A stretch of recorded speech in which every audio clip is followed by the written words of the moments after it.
स्त्री मथारू लिभिगला सिंदूर बाप छेउंड होइगले दुई नाबालक संतान विद्युत आघात चलीगला विवाहित भिंडिया युवक जीवन परिवार वर्ग को थैथान व्यवस्था सह सरकारी सहायता जोगाई देवा पई गुहारी कले ग्रामवासी। हाँ दर्शक बंधु, जो विवाहित भेंडिया युवक मूल्य कार्य करी घर चलाउथला, जो विवाहित भेंडिया युवक निज घर छाड़ी बाहर स्थान रे कार्य करी पिलांक मुह को दुई मुठा दाना देउथला, से भेंडिया युवकंकर विद्युत आघात रे चली जाइछि जीवन। आ जीवन चली जिबा परे स्थानीय अंचल रे खेली जाइछि शोकाकुल परिवेश।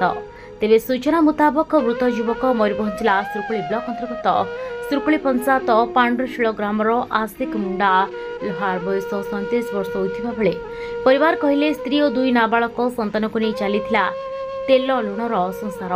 निज अंचल सह बाहर अंचल श्रमिक भाव में कार्य करी जहाँ दुई पैसा रोजगार करती से सुखे दुखे चली जाउथला पूरा परिवार, किंतु हठात ही परिवार उपरे खेलीगला दुखर बादल।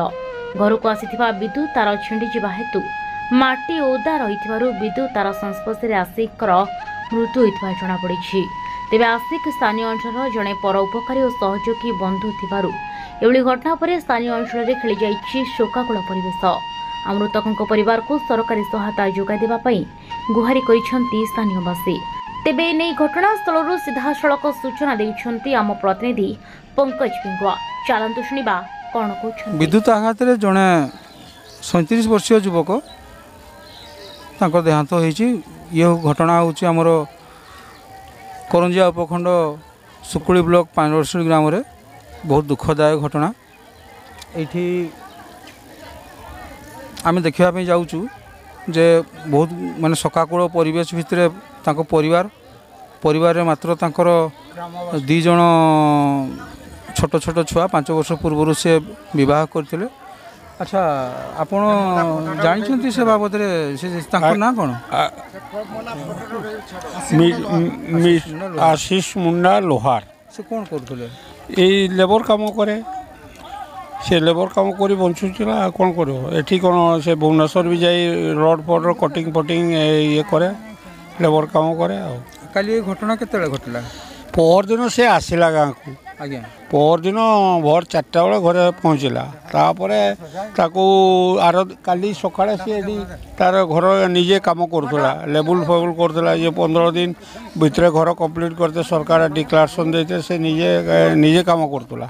मुझे आसली कहली पुत्रा तू जल्दी पर दिन देख काली न्यूज रे ये डिक्लारेशन करूला जे 15 दिन भीतर समस्त घर कंप्लीट होगा दरकार, से निजे खटुची करूला।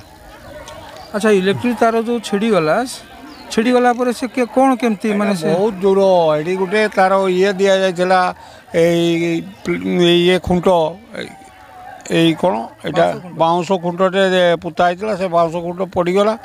पड़ीजर से इलेक्ट्रिक तार तले पड़ा सर्ट हो रही सी जाने नहीं। खाली गोटे चप्पल भी खोली देला से खाली गोटे ये आसिक से चप्पल खाली गुड़े ये कला बेलू बाजिला देहरे गुड़े आपर कारेन्ट टाणिला। गोटे अभावन परिस्थिति घटी जो ये प्राय गाँव समस्ते बहुत दुख प्रकाश कर सकाकुल परिवेश रही। तेबे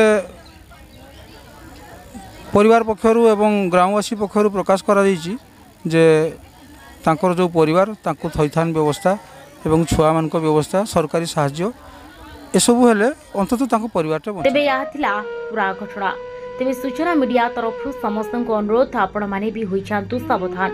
वर्षा दिने विद्युत आघात बंचिबा पई होई जांतु सतर्क, नचेत चली जाई पई जीवन। करंजियार पंकज कुमार पिंगुआ को रिपोर्ट, सूचना मीडिया।